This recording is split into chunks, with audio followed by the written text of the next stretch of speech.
Selamat siang, Shalom. Shalom, Smart People Church. Siang ini saya sangat bersuka cita karena setiap kita boleh saling mengenal ya. Kita boleh saling mengenal sekalipun kita tidak di dalam satu gereja. Dan saya sangat rindu untuk melayani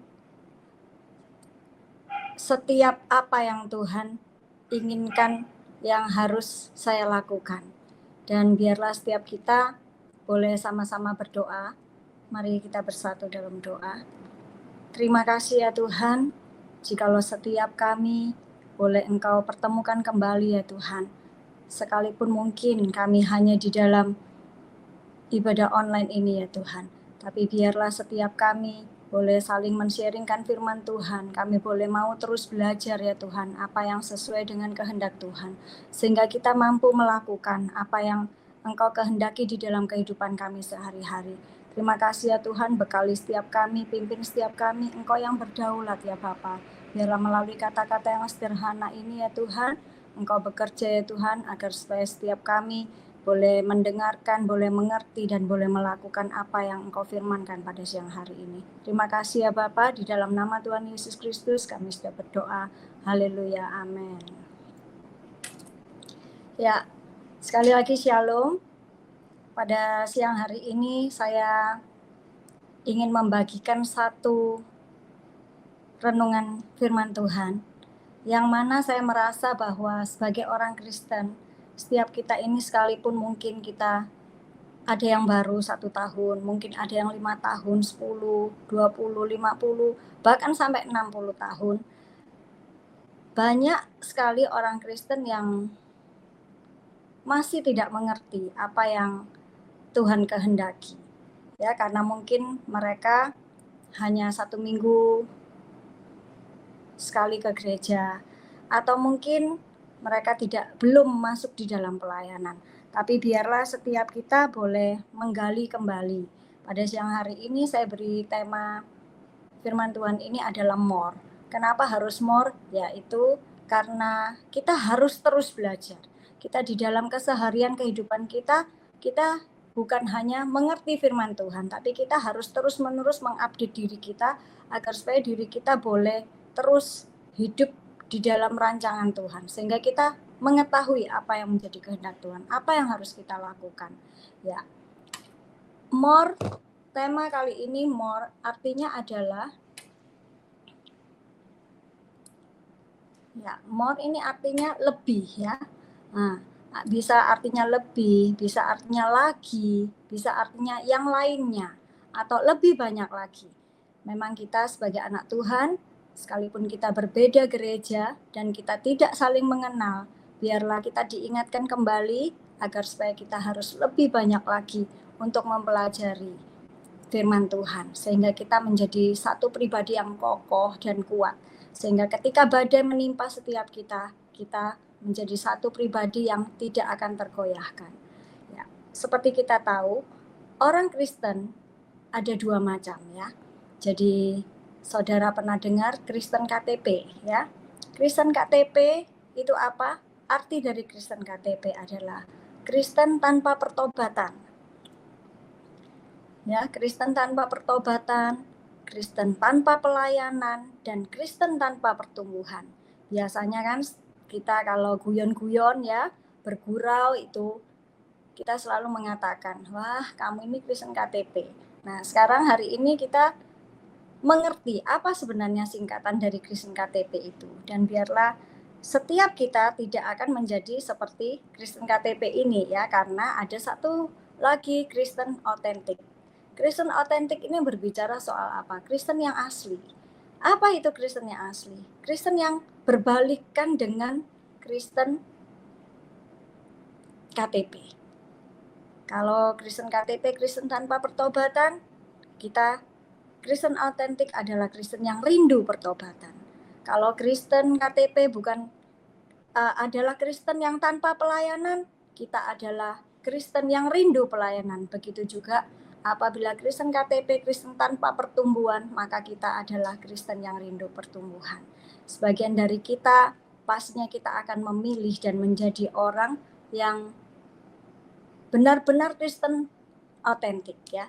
Kristen autentik ini akan terjadi apabila setiap kita terus melekat di dalam Tuhan.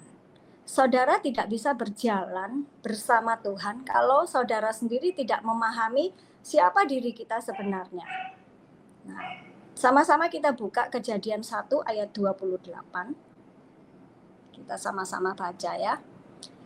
Kejadian pasal 1 ayat 28 berbunyi, Allah memberkati mereka, lalu Allah berfirman kepada mereka, beranak cuculah dan bertambah banyak, penuhilah bumi dan taklukkanlah itu, berkuasalah atas ikan-ikan di laut dan burung-burung di udara, dan atas segala binatang yang merayap di bumi. Di awal Tuhan menciptakan setiap kita, Tuhan sudah membekali terlebih dahulu. Kita tahu Tuhan menciptakan terang, Tuhan menciptakan gelap, Tuhan menciptakan burung-burung, dan Tuhan menciptakan tanaman. Maksudnya seperti apa?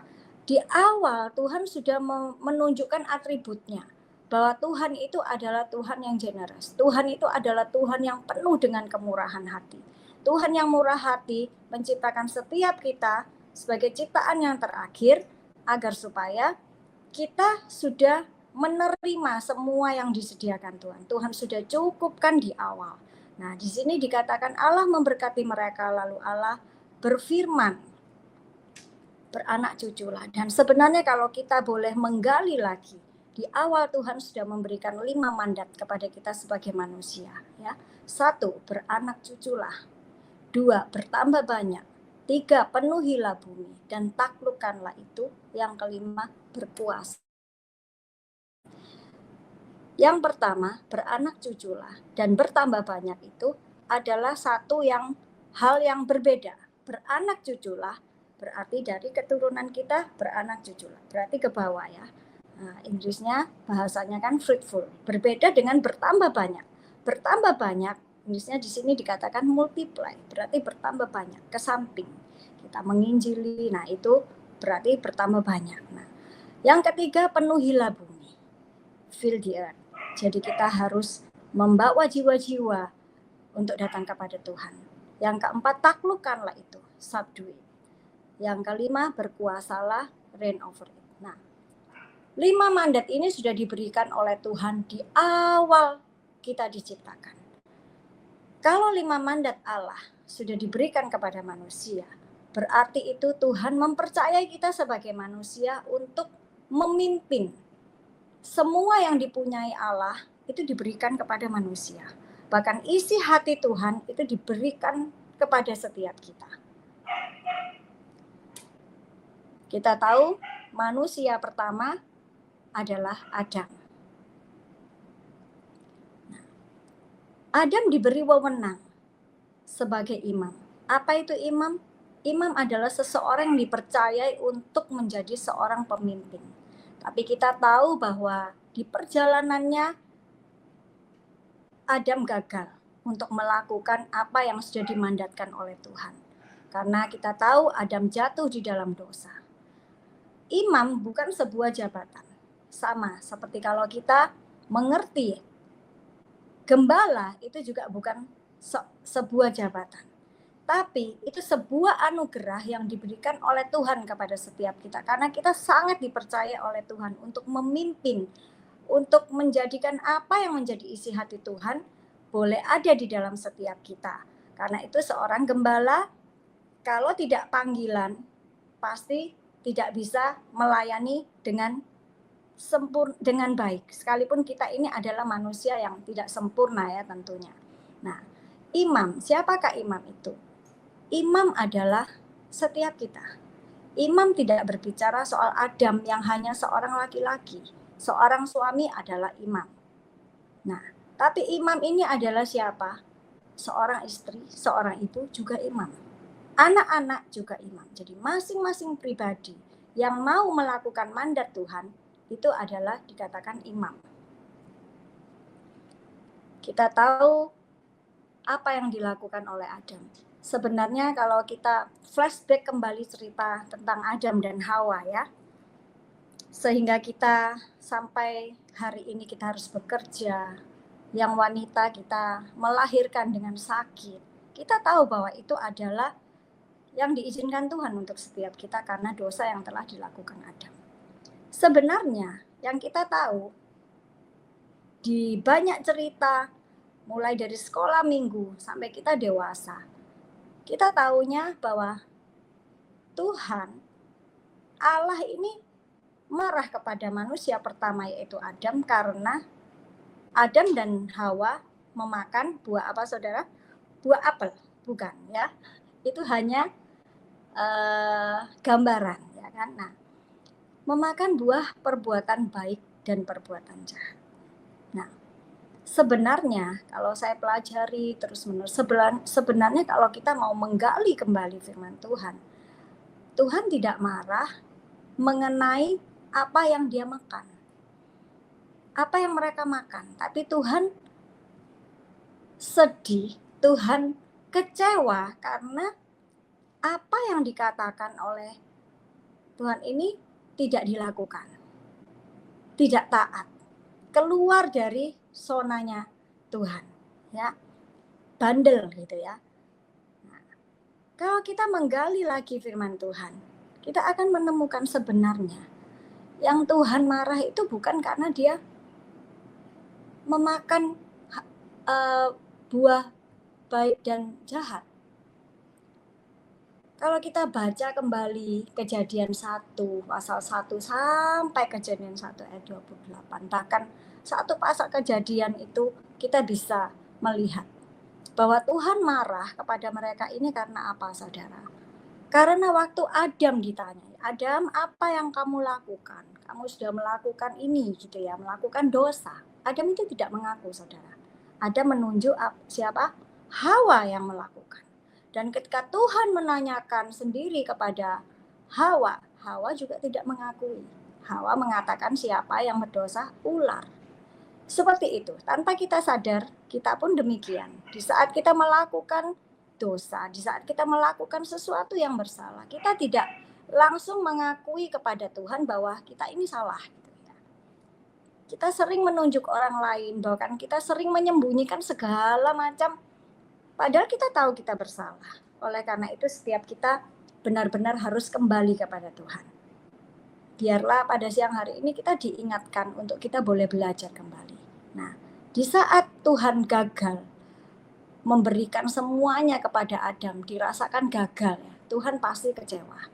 Saya bisa merasakan betapa kesedihan itu boleh ada di hati Tuhan. Sama seperti apabila kita mempunyai anak, kita memberikan kepada anak kita bahwa anak kita harus melakukan ini yang baik, tapi anak kita tidak melakukan. Atau mungkin banyak hal yang sampai saya dengar ya, cerita-cerita, begitu banyaknya cerita.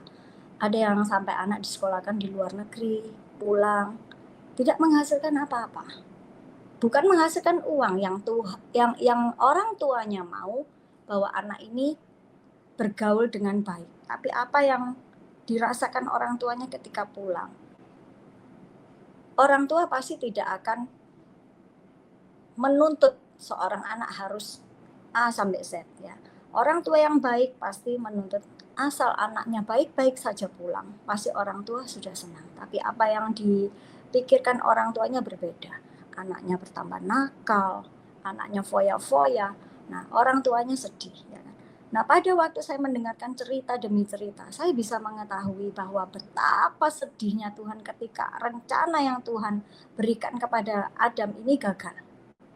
Nah, akhirnya Tuhan sendiri yang harus turun ke dunia, menjadi sama dengan manusia yang kita tahu sampai Tuhan disalibkan. Untuk apa? Untuk menunjukkan kepada setiap kita bahwa ini maksud Allah yang sesungguhnya. Dan ketika gagal yang diberikan kepada Adam, Allah mencoba untuk memberikan rencananya itu, rancangan-rancangan yang sudah disiapkan itu kepada Nuh. Kita tahu kisah Nuh adalah seorang nabi yang memberikan yang diberikan oleh Tuhan untuk membuat bahtera.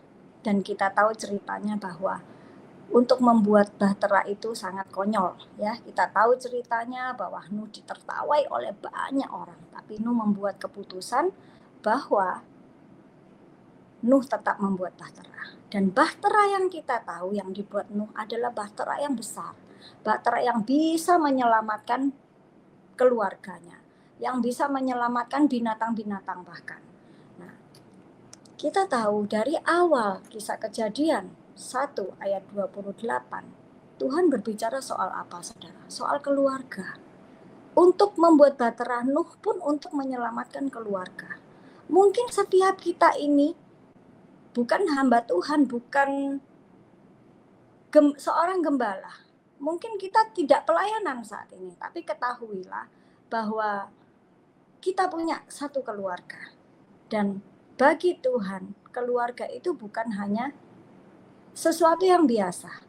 Bagi Tuhan, mengapa Tuhan mengatakan di awal tentang keluarga?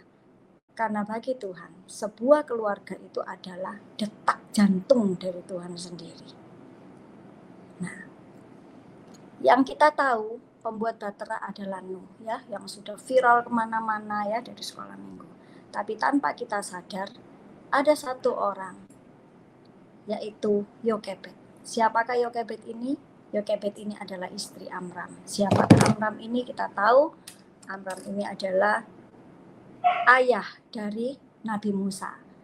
Nah, Yokebed pun adalah ibu dari Musa ya. Kita bisa baca di dalam Keluaran 2 ayat 1 sampai 10. Nanti PR ya buat setiap kita untuk membacanya. Nah, Yokebed ini juga membangun bahtera. Tapi yang kita tahu, ibu dari Musa membuat sebuah keranjang.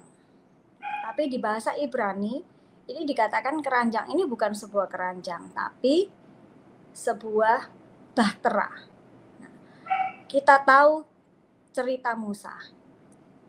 Musa dialirkan di sungai Nil bersama dengan bahtera kecilnya.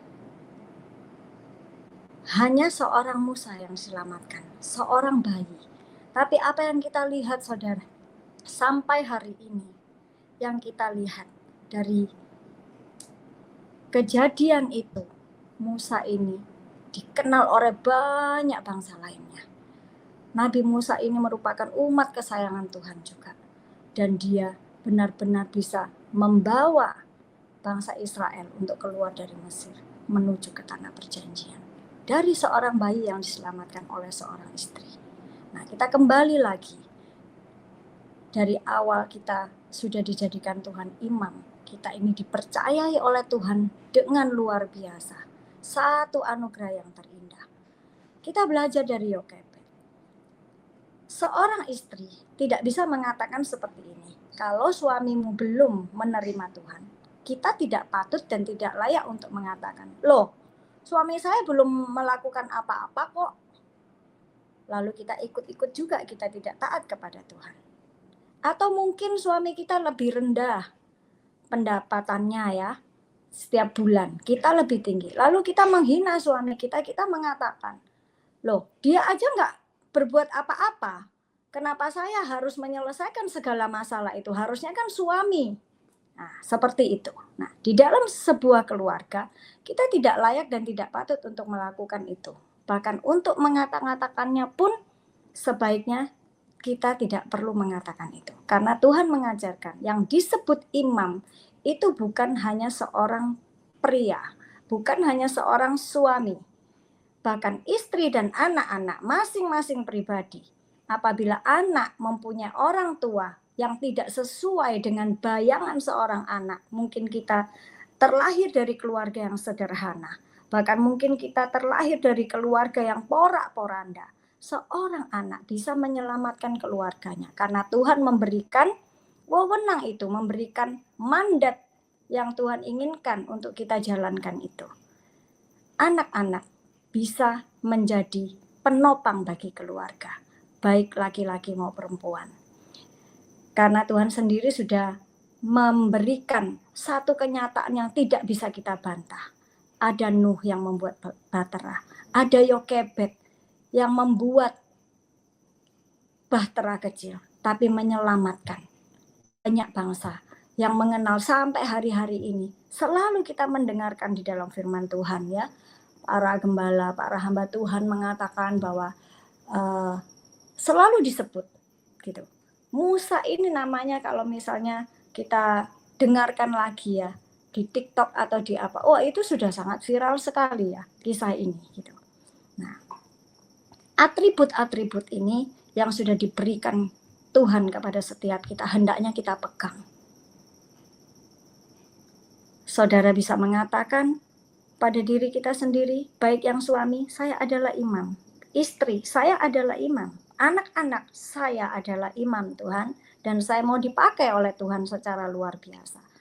Kalau imam hanya suami, saya hanya berpikir bagaimana dengan nasib seorang istri yang saat ini tidak mempunyai suami, yang sudah ditinggalkan.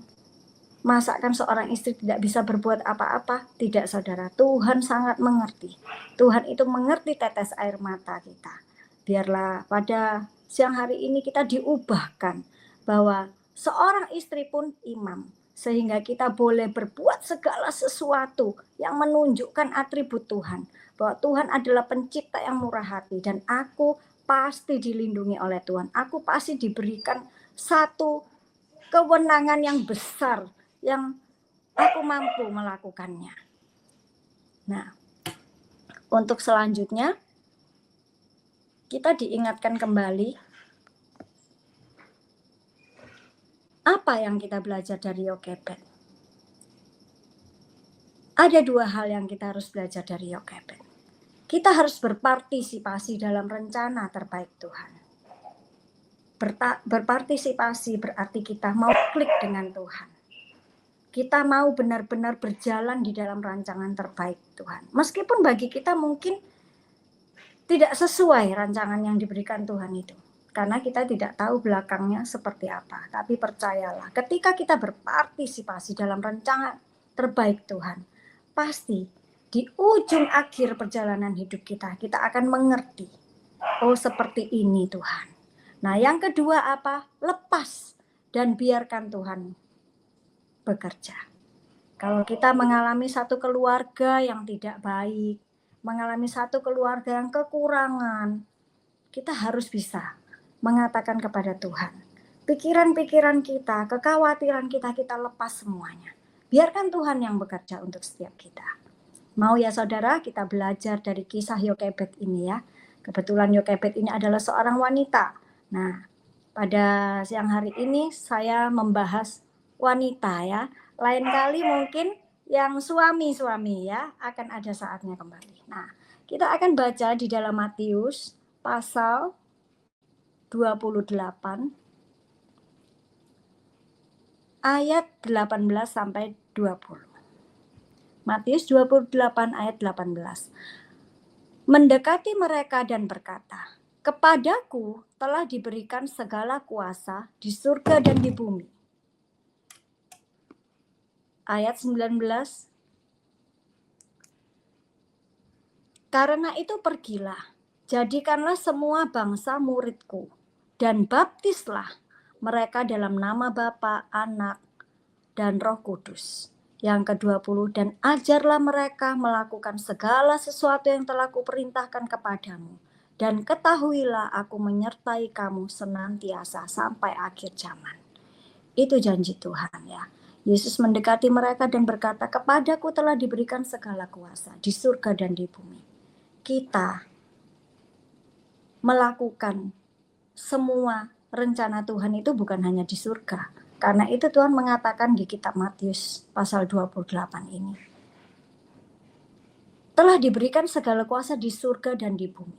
Berarti kita melakukan apa yang dirancangan Tuhan ini di bumi. Bukan kita melakukan ya sudahlah, kalau kita putus asa kita mengatakan seperti ini, ya sudahlah, sebentar lagi juga mungkin ada yang sakit ya, pada siang hari ini mungkin masih sakit dan lelah, akhirnya kita putus asa, kita mengatakan sudahlah, toh ya aku sakit, sebentar lagi juga ya dipanggil Tuhan, ya sudahlah aku masuk surga. Bukan seperti itu ya. Karena Tuhan sendiri mengatakan segala kuasa di surga dan di bumi. Jadi kita berlomba-lomba untuk melakukan rancangan Tuhan ini di bumi, saudara. Nah, Karena itu Tuhan mengatakan di ayat ke-19, karena itu pergilah, jadikan semua bangsa itu muridku. Murid itu saudara, berarti apa murid? Murid itu dibentuk. Murid itu bukan kita merekrut orang untuk menjadi murid. Murid itu dibentuk. Jadi kita ini harus bisa ditekuk, ya, murid. Menjadi murid itu susah saudara ya. Kita bergereja di sebuah gereja, tapi kita tidak memberikan hati kita untuk pelayanan. Dan pelayanan dalam hal ini tidak berbicara soal kita pelayanan di gereja, tapi minim kita bisa melayani keluarga kita, anggota keluarga kita. Kita bisa melayani mereka dengan baik, kita bisa menjadi saksi. Itu baru kita murid. Seandai kata pun kita hanya bergereja 1 minggu sekali, atau mungkin kita melakukan banyak pelayanan di gereja, tapi kita tidak bisa menjadi pelayan di dalam keluarga kita sendiri, maka kita juga bukan murid. Sangat sulit untuk menjadi seorang murid seperti apa yang diinginkan Tuhan. Karena itu Tuhan mengatakan apa? Baptislah. Baptislah, kita tahu kalau dibaptis itu bagaimana? Kita direndam, dicelupkan. Itu artinya apa saudara? Kita meninggalkan kehidupan lama kita. Sehingga kita menjadi manusia yang baru. Manusia yang baru. Kita banyak tahu, mungkin juga kita sendiri secara pribadi kita sudah dibaptis. Tapi sering kali kita juga bisa jatuh. Nah, biarlah kembali kita diingatkan bahwa apa yang diperintahkan Tuhan kepada setiap kita, biarlah kita senantiasa menghargai itu semua. Darah yang telah tercurah ya, kita baru-baru kan merayakan ya Jumat Agung, merayakan Paskah, bahkan barusan ini kita merayakan kenaikan Tuhan Yesus Kristus. Biar segala macam yang telah Tuhan berikan kepada kita, perbuatan ajaib yang sudah Tuhan berikan kepada setiap kita, itu boleh kita hargai. Kita lakukan di dalam kehidupan kita sehari-hari. Apa yang dapat dilakukan oleh seorang imam. Ya, next. Kita tahu di ayat 20 ini kita dijanjikan oleh Tuhan bahwa ketahuilah bahwa aku menyertai kamu senantiasa sampai akhir zaman. Mungkin hari ini ada yang khawatir ya. Saya tahu kehidupan dunia ini tidak bertambah baik. Bahkan banyak hal-hal yang kita dengar sangat miris ya saudara. Kemarin saya membuka YouTube dan ada dikatakan bahwa tahun 2025, 2026 bahkan sampai 2027 itu kita memasuki keadaan yang sulit. Dan di sana dikatakan 2032 baru kita ini akan melakukan dan mengalami hal-hal yang baik-baik saja. Tapi kita sebagai anak Tuhan, kita boleh pegang janji Tuhan. Dan ketahuilah aku menyertaimu, menyertai kamu senantiasa sampai pada akhir zaman. Itu janji Tuhan kepada setiap kita. Biarlah kita tidak boleh khawatir ya saudara. Nah, kita lanjut di Matius 28. Matius 18 ayat 18. Matius 18 ayat 18 ya. Ini di atasnya ada Matius 28 ayat 18. Ini sebagai pembanding ya saudara. Tadi kan dikatakan mendekati mereka dan berkata, kepadaku telah diberikan segala kuasa di surga dan di bumi. Nah, 2 ayat ini untuk membandingkan ya, sebagai pembanding. Nah, di Matius pasal 18 ayat 18 Tuhan pun mengatakan, aku berkata kepadamu, sesungguhnya apa yang kamu ikat di dunia ini akan terikat di surga, dan apa yang kamu lepaskan di dunia ini akan terlepas di surga. Nah, ayat-ayat ini mungkin sering kita dengar ya saudara. Kita tidak boleh bosan untuk ayat-ayat yang sering disebutkan ya pada waktu firman Tuhan berjalan baik di masing-masing gereja ya. Karena kita harus ingat setiap hari, misalnya ya saudara, hari ini kita belajar tentang Matius. Minggu depan bisa jadi gembala kita atau hamba Tuhan yang berbeda akan mengatakan kitab yang sama. Kita tidak bisa mengatakan bosan. itu aja yang dibahas.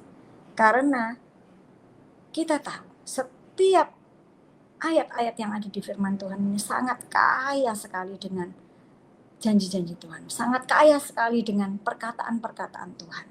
Nah, coba kita pikir. Kalau kita bosan dengan hal-hal yang seperti ini, bagaimana kalau kita setiap hari makan ayam, saudara? Kita ini hampir semua kita makan ayam. Betul ya? Kalaupun ayam hari Senin kita masak rendang, misalnya kan ada rendang ayam ya. Nah, meskipun jarang ya karena kebiasaan orang-orang masak rendang pakai daging. Katakanlah opor ya. Besok kita bisa makan ayam goreng. Besok lagi kita makan ayam geprek. Kenapa kita tidak bosan? Padahal sama, seekor ayam. Ya kan? 1 kilogram ayam gitu.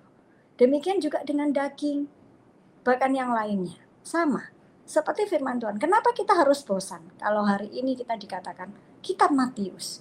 Bahkan ada kitab-kitab yang lain yang selalu dikumandangkan setiap minggu. Bahkan mungkin ada yang kita ikut persekutuan doa, kita tidak hanya datang ke gereja 1 minggu sekali ya. Ada kita datang di hari-hari lain selain minggu. Seperti saya bergereja di GPPS Kaliasin ya, di Surabaya posisinya. Saya melayani di situ, saya tidak hanya datang pada waktu minggu. Saya bisa datang pada hari Kamis, saya bisa datang pada hari Sabtu di ibadah dewasa muda. Nah, saya percaya bahwa setiap kita juga demikian. Ya, setiap kita saya tahu pasti banyak yang sudah melayani, tapi banyak yang kita temui. Setiap kita yang melayani, kita belum sesungguhnya melakukan apa yang Tuhan inginkan kepada kita. Biarlah kita diingatkan kembali ya bahwa apa yang kita ikat di dunia ini akan terikat di surga. Dan apa yang kita lepaskan di dunia ini juga akan dilepas di surga, akan terlepas di surga. Ya, kita tidak akan bisa berjalan apabila kita selalu hanya melakukan pelayanan. Tapi kita tidak benar-benar berada di dalam koridor yang sudah Tuhan berikan kepada setiap kita. Untuk kita harus more ya, kita harus terus belajar. Kita harus terus menggali firman Tuhan. Karena Tuhan itu adalah Tuhan yang penuh kasih. Nah, kita akan lanjut lagi di kitab Yohanes pasal 3 ayat 16.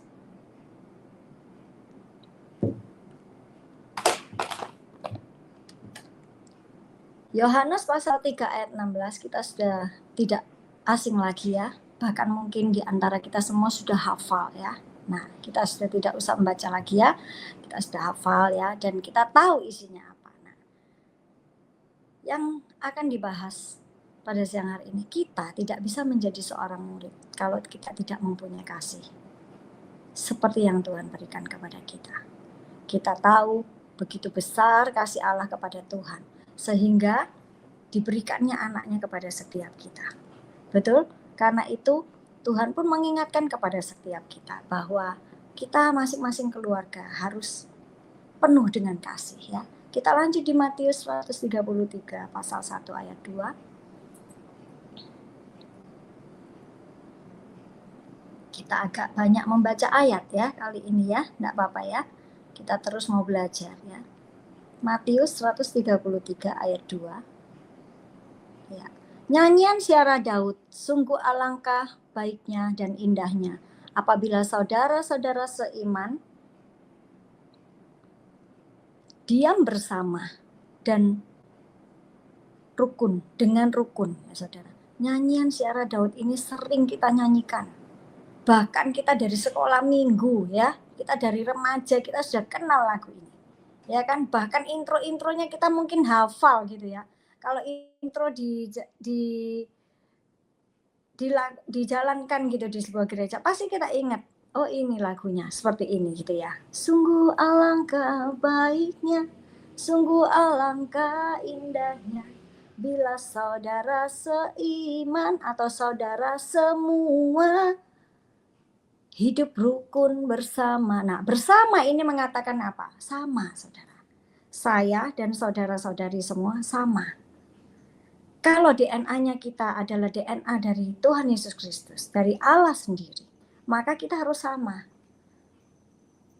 Apabila Tuhan itu penuh kasih, kita juga harus belajar untuk terus mengasihi. Harus ada kasih. Nah, di ayat kedua dari Matius 133 ayat 2, seperti minyak di kepala Harun. Ya, seperti minyak meleleh ke janggut. Yang meleleh ke janggut Harun dan ke leher jubahnya turun, ya kan? Nah, jadi turun. Nah, minyak meleleh dari kepala. Ini berbicara tentang kesenioritasan, ya. Berbicara tentang kuasa. Berbicara tentang satu hal yang akan diestafetkan, ya kan? Nah, coba kita kalau boleh flashback kembali, sadar tidak sadar, Tuhan itu memakai pada waktu kisah bangsa Israel di Mesir. Tuhan memakai siapa, saudara? Harun. Tuhan memakai Miriam.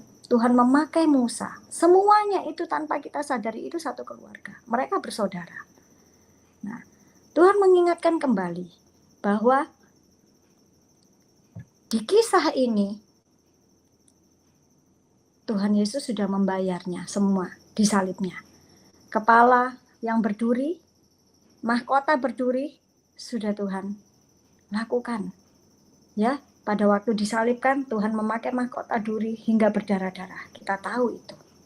Nah, Tuhan Yesus kalau mengatakan segala hal, pasti dia melakukannya. Dia mengatakan minyak leleh ke janggut sampai turun ke leher jubahnya. Jubahnya itu dirobek. Bahkan janggut Tuhan Yesus waktu disalibkan itu dirobek, saudara. Nah, kita tidak bisa hanya kita dengar, oh ini nyanyian, sebuah nyanyian yang ya enak lagu ini. Tapi biarlah siang hari ini kita sama-sama belajar kembali. More, kita lebih lagi mengerti apa maksud dari pujian ini. Apa maksud dari ayat ini. Begitu kaya artinya, ya kan. Bahwa Tuhan Yesus sendiri mengatakan bahwa kita itu harus hidup rukun bersama. Dan Tuhan menanggung di kepalanya mahkota durinya agar supaya kita bisa hidup rukun bersama. Jadi kita jangan anggap remeh panggilan Tuhan di dalam diri kita. Baik kita seorang istri, baik kita seorang anak, baik kita seorang suami. Amanat agung Allah ini tidak bisa dituntaskan dengan hanya melalui program gereja. Tapi dengan kekuatan yang supranatural yang sudah banyak hilang di kalangan gereja, banyak gereja ya yang sudah hilang saat-saat ini, biarlah kita kembali dikuatkan. Kenapa? Kalau gereja tidak kuat saat ini, maka akan ada banyak yang keluar dari mulut setiap anak-anak Tuhan apa? Gak apa-apalah, masih banyak jalan menuju ke Roma kok. Atau sudahlah, agama apapun itu, saya pernah loh mendengar anak Tuhan pelayanan, dia bilangin, oh enggak apa-apa kok. Sudahlah, kalau kita tuh agama apapun saja enggak apa-apa. Enggak apa-apa. Toh satu juga tujuannya gitu ya. Nah, kita sebagai anak Tuhan harus kuat ya di dalam hal ini. Tidak bisa kita hanya terserah apa adanya toh kita masuk surga gitu ya. Tidak bisa. Apa gunanya kita dibaptis kalau kita ya tetap saja seperti itu ya. Saudara harus mengerti bahwa saudara adalah imam dan dalam Kristus keterbatasan orang tuamu, ekonomimu, pasanganmu, anakmu, saudara-saudaramu, mertuamu, menantumu itu tidak akan menghalangi kuasa Tuhan bekerja pada dirimu. Jadi setiap kita harus benar-benar mengakui bahwa kita ini adalah imam sejati yang sudah ditunjukkan oleh Tuhan. Nah, kita tahu bahwa keluarga itu adalah detak jantung Tuhan. Karena itu Tuhan mau berbuat segala sesuatu, bahkan yang menderita pun untuk setiap kita. Ya. Kalau saudara tidak serius dalam hal mempelajari, dalam hal mentaati apa yang menjadi firman Tuhan, maka sama artinya kita melecehkan salib Kristus. Ya kan? Selama kita mau hidup berkemenangan, kita harus mengalami masalah. Kalau kita mau menang, itu yang Tuhan tanamkan kepada setiap kita agar supaya kita menjadi Kristen otentik yang kuat, ya, menjadi suami yang kuat, menjadi seorang istri yang kuat, menjadi anak-anak yang kuat, menjadi mertua yang kuat, menjadi menantu yang kuat, ya. Kalau kita mau hidup berkemenangan, kita harus mengalami masalah. Katakan yes, jangan pernah takut. Kita harus mengalami tantangan. Kita katakan yes.